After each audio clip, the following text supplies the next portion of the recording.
Valdoala. Isso é sempre o meu pessoal, é sempre... Anda lá, anda lá. Aproveita para fazer o aquecimento.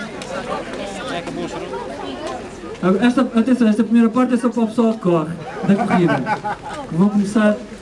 É só para o pessoal da corrida, atenção. Em relação ao pessoal das marchas, arrancamos logo a seguir atrás deles, uns 2 minutos depois, e o percurso vai ser sempre em asfalto. Vão fazer o percurso mínimo em 7 km. O percurso das marchas, viram ali à esquerda, é idêntico ao dos 8 km.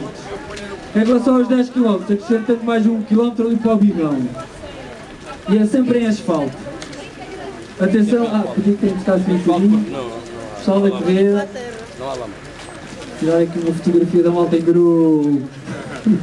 Oi, tu com esse gol ficas a matar. Com esse gol ficas a matar, tu. Calma, devagarinho.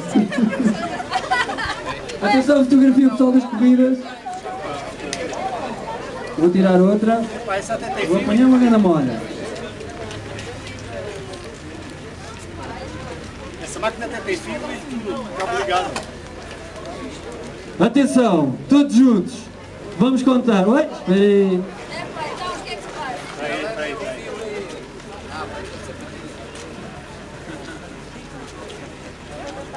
Atenção, todos juntos.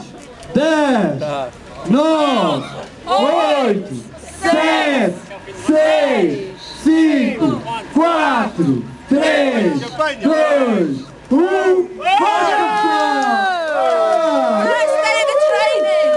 Devagarinho, cuidado, piso escorregadio nas descidas. Agora pessoal das marchas.